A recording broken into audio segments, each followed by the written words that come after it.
미국 대법원의 대학교 입학, 인종우대 금지 조치, 차별 금지 조치, 전환점. 최근 대법원의 판결은 미국 교육계에 충격파를 던졌습니다. 이 판결은 사실상 인종에 따른 대학 입시의 종말을 고했고, 우리 사회에서 우대 조치와 그 입지에 대한 지속적인 논쟁의 새로운 장을 열었습니다. 판도를 바꾼 판결. 대법원은 획기적인 6대3 판결을 통해 인종을 더 이상 대학 입학의 요소로 고려할 수 없다는 판결을 내렸습니다. 이로써 미국 전역의 많은 대학에서 다양성을 높이고 소외 계층에게 기회를 제공하기 위해 사용하던 수십 년 된 우대 조치 정책이 종말을 고했습니다. 이 정책은 효과적인 도구였지만 모든 도구가 그렇듯 논란의 여지가 없는 것은 아닙니다. 이념적 분열. 이번 판결에서 대법관들 사이의 이념적 분열이 분명하게 드러났습니다. 존 로버츠 대법관은 인종을 무시해서는 안 되지만 인종을 입학의 결정적인 요소로 삼아서는 안 된다고 주장하며 다수 의견을 냈습니다. 로버츠 대법원장의 의견은 미국의 두 번째 흑인 대법관이자 오랜 기간 소수 집단 우대 조치를 비판해온 클라렌스 토마스 대법관도 지지했습니다. 반대론자. 반면에 법원에 임명된 최초의 흑인 여성 판사 케탄지 브라운 잭슨을 비롯한 진보적인 판사들은 반대 의견을 표명했습니다.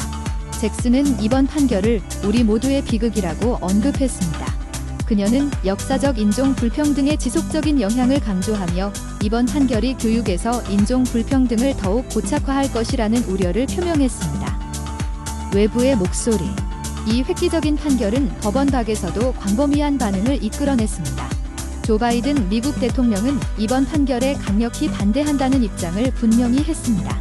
미구엘 카르도나 교육부 장관도 법원의 결정이 캠퍼스의 다양성을 보장하는 데 사용되는 중요한 도구를 빼앗았다고 주장하며 같은 의견을 밝혔습니다.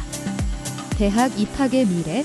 이번 판결은 대학 입시의 미래에 어떤 의미가 있을까요? 많은 교육자, 학생, 정책 입안자들이 현재 이 질문에 대해 고민하고 있습니다. 일부는 이를 다른 형태의 다양성을 우선시하고 보다 총체적인 검토 프로세스로 나아갈 수 있는 기회로 보고 있습니다. 그러나 다른 사람들은 고등교육이 다시 분리될 가능성에 대해 우려하고 있습니다. 불행 중 조그만 희망. 소수 집단 우대 조치에 큰 타격을 입혔음에도 불구하고 법원의 결정이 대학 지원서에서 인종에 대한 논의를 완전히 금지하는 것은 아닙니다. 대학은 여전히 인종이 자신의 삶에 어떤 영향을 미치는지에 대한 지원자의 토론을 고려할 수 있습니다. 학교의 과제는 이러한 새로운 제약 속에서 다양성을 유지할 수 있는 방법을 찾는 것입니다. 소수 집단 우대 조치와 그 이후. 이번 결정은 입학 정책에만 영향을 미치는 것이 아니라 미국의 평등과 정의 추구에 대한 더 큰 의문을 제기합니다. 일각에서는 이번 판결이 진정한 인종차별 없는 사회의 시작이라고 환영하는 반면 다른 한편에서는 인종을 무시하는 것이 인종차별을 없애는 것과 같지 않다고 경고합니다. 이번 결정이 미국의 교육 환경에 어떤 영향을 미칠지는 시간이 지나야 알 수 있을 것입니다. 이 이야기를 계속 지켜보면서 미국 교육의 미래에 어떤 의미가 있는지 이 공간에 계속 주목해주세요. 결론. 대학 입시에서 소수 집단 우대 조치의 종식은 의심할 여지 없이 미국 교육 역사에서 중대한 사건입니다. 이번 판결은 대학, 학생, 사회 전체에 광범위한 영향을 미칠 것입니다. 미국에서 평등과 정의, 기회의 본질에 대한 논의가 계속되고 있는 상황에서 중요한 장이 될 것입니다.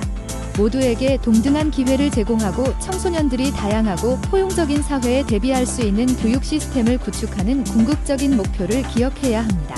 소수 집단 우대 조치가 이러한 목표를 달성하는 데 적합한 도구인지 여부는 논란의 여지가 있지만 아이들의 성공이 곧 우리의 성공이며 오늘 우리의 행동이 내일의 세상을 만들어갈 것입니다.